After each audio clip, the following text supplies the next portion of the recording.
नमस्कार। 2 दिन के लद्दाख दौरे पर पहुंचे रक्षा मंत्री राजनाथ सिंह ने इलाके का मुआयना किया और लुकांग चौकी पर जाकर भारतीय सेना के जाबाज जवानों का हौसला बढ़ाया और उनसे बातचीत की। जवानों से बातचीत करते हुए राजनाथ सिंह ने कहा कि दुनिया की कोई भी शक्ति हमारी एक इंच जमीन भी नहीं ले सकती। उन्होंने कहा कि हम अशांति नहीं शांति चाहते हैं। भारत दुनिया का एकलौता देश है जिसने विश्व को शांति का संदेश दिया है। उन्होंने यह भी कहा कि हमने कभी भी किसी पर आक्रमण नहीं किया और न ही किसी की जमीन पर कब्जा किया। भारत ने वसुधैव कुटुंबकम का संदेश दिया है। उन्होंने यह भी कहा कि हमारा चरित्र शांति है, हमेशा से शांति का संदेश दिया है।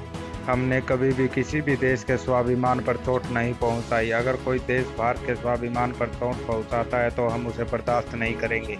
राजनाथ सिंह ने जवानों का हौसला बढ़ाते हुए यह कहा कि भारत और चीन की सीमा के जवानों के बीच हाल में जो कुछ हुआ है, मैं यह कह सकता हूं कि आप लोगों ने केवल भारत की सीमा की सुरक्षा नहीं की बल्कि 130 करोड़ भारतीयों की सुरक्षा की है।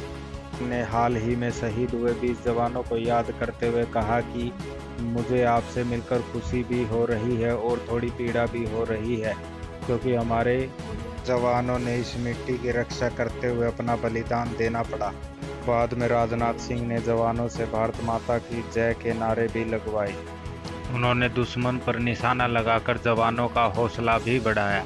राजनाथ सिंह ने जिस गन से निशाना लगाया था उस गन से 1 से 1.5 किलोमीटर तक निशाना लगाया जा सकता है। यह गन 1 मिनट में 650 चक्कर फायरिंग कर सकती है। इस गन का वजन 9 से 10 किलोग्राम होता है। पहली बार इस गन का इस्तेमाल 1961 में किया गया था। अब इस गन का उत्पादन रूस द्वारा किया जाता है। हम आपको बता दें कि चीन ने फिंगर 8 तक भारत पर कब्जा किया हुआ है। भारतीय जवानों ने राजनाथ सिंह के सामने अपनी शक्ति का प्रदर्शन किया। जवानों ने 13,000 फीट से पैराशूट जंप करके दिखाया। हम आपको बता दें कि राजनाथ सिंह गलवान के वीरों से भी मुलाकात करेंगे। जवानों से बातचीत करने के बाद राजनाथ सिंह ने ट्वीट करके लिखा कि जो कुछ भी अब तक बातचीत की प्रगति हुई है उससे मामला हल होना चाहिए। कहाँ तक हल होगा इसकी गारंटी नहीं दे सकते, लेकिन इतना यकीन मैं जरूर दिलाना चाहता हूँ कि भारत की एक इंच जमीन भी दुनिया की कोई ताकत छू नहीं सकती, उस पर कोई कब्जा नहीं कर सकती।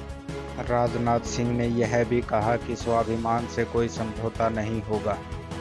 राजनाथ सिंह ने जवानों का हौसला बढ़ाने के लिए उन्हें मिठाई खिलाई और उनके कंधे थपथपाए। नमस्कार। यूएन में भारत का स्थायी सदस्य चुने जाने के बाद प्रधानमंत्री नरेंद्र मोदी ने पहला संबोधन करते हुए पूरी दुनिया को यह संदेश दिया कि भारत एक ही मंत्र को लेकर आगे बढ़ रहा है और वो है सबका साथ, सबका विकास और सबका विश्वास। आज पूरी दुनिया कोरोना महामारी से लड़ रही है। प्रधानमंत्री ने कहा कि कोरोना से लड़ाई को हमने जन आंदोलन में तब्दील किया। प्रधानमंत्री नरेंद्र मोदी ने यह कहा कि भारत हर क्षेत्र में आगे बढ़ रहा है। प्रधानमंत्री नरेंद्र मोदी ने 20 लाख करोड़ के पैकेज की बात करते हुए कहा कि उन्होंने गरीब लोगों के बैंक अकाउंट में सीधा पैसा ट्रांसफ़र किया। उन्होंने कहा कि पिछले 6 साल में 40 करोड़ बैंक खाते खोले गए हैं। प्रधानमंत्री ने आयुष्मान योजना का जिक्र करते हुए कहा कि आयुष्मान योजना दुनिया की सबसे बड़ी हेल्थ योजना है। इसमें गरीब लोगों का इलाज होता है। प्रधानमंत्री ने आवास योजना का जिक्र करते हुए भी कहा कि हमने गरीब लोगों के लिए घर बनवाए। प्रधानमंत्री ने कहा कि सबका साथ, सबका विकास और सबका विश्वास इसी मंत्र के साथ भारत विकासशील देशों की मदद में हमेशा आगे रहा है। हाल ही में आई प्राकृतिक आपदा पर प्रधानमंत्री ने कहा कि हम सभी प्राकृतिक आपदाओं से मजबूती से लड़े हैं और उन्होंने यह भी कहा कि आपदा से निपटने के लिए हमने बढ़ चढ़कर हिस्सा लिया है।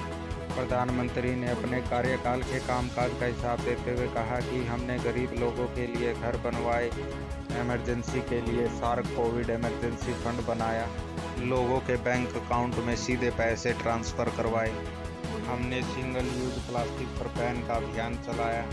पिछले 5 साल में 38 मिलियन कार्बन का कम उत्सर्जन किया।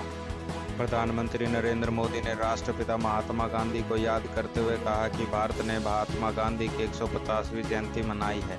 इसके बाद प्रधानमंत्री नरेंद्र मोदी ने कहा कि द्वितीय विश्व युद्ध के बाद पूरी दुनिया बदल चुकी है।